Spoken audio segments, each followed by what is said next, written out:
बिस्मिल्लाहिर्रहमानिर्रहीम। अस्सलाम वालेकुम। इहदिना सिरातल मुस्तक़ीम। दुनिया में केतिरनि क़िस्मनि जा माण्हू रहनि था। उहे मुख़्तलिफ़ ॻाल्हियूं कंदा आहिनि, उन्हनि जा मुख़्तलिफ़ कम आहिनि ऐं उन्हनि जी जेका ऑब्ज़र्वेशन आहे उहा बि अलॻि ऐं मुख़्तलिफ़ हूंदी आहे। मुंहिंजे हिकिड़े दोस्त चयो जी मूंसां सदाईं अलाए ईअं छो थो थिए त जेके बि मसइला थियनि था रुॻो मूंसां ई था थियनि पिया। हिकु मसइले मां जान थो छॾायां त वरी ॿियो मसइलो शुरू आहे, ॿिए मसइले मां पाण खे आज़ादु थो कयां त वरी टियों मसइलो आहे।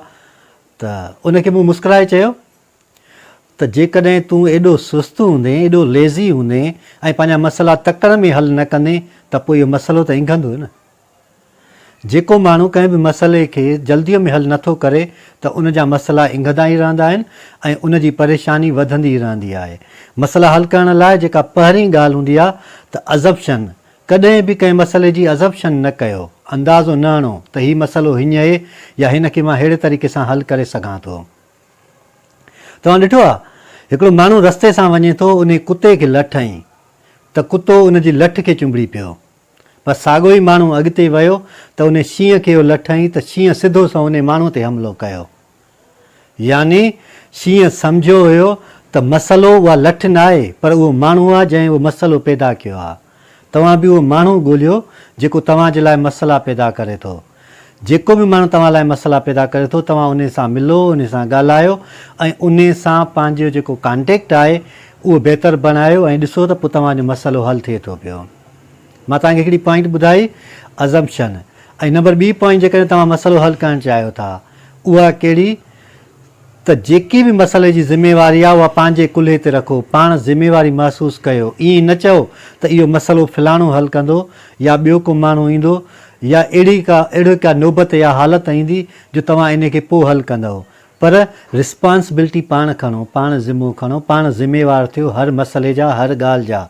जेकॾहिं का बि ॻाल्हि थिए थी पई वरना त इहे शयूं हलंदियूं पियूं। हाणे जेको टियों हिसो आहे उहो टियों इहो आहे त कंहिं बि ॻाल्हि जे लाइ या कंहिं बि प्रॉब्लम लाइ तव्हां पाण खां नंढड़ा नंढड़ा सुवाल पुछो। कहिड़ा? कीअं त इहो मसइलो किथां शुरू थियो।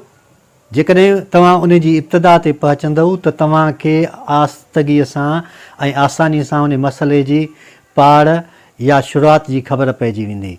उहो मसइलो केरु थो पैदा करे, तव्हां उन माण्हूअ सां मिलो। जीअं मूं तव्हांखे शुरूआति में ॿुधायो त लठ मसइलो न आहे पर उहो जेको हणण वारो आहे उहो मसइलो आहे, उन जी पाड़ ते पहुचो। हलो, जेकॾहिं इहे बि सुवाल तव्हां इन क़िस्म जा सुवाल तव्हां पाण खां नंढा नंढा पुछंदा ईंदव त तव्हां उन जॻह ते पहुची ईंदव जेको हल हूंदो। पर कॾहिं कॾहिं छा थींदो आहे त हिकिड़ी धुर मसइले खे हल करणु चाहींदी आहे ऐं ॿी धुर वरी राज़ी न थींदी आहे।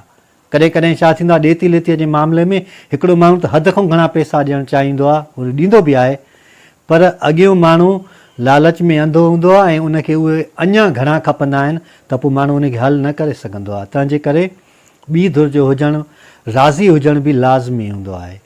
टे शयूं तव्हां ज़हन में रखी छॾियो। कहिड़ी?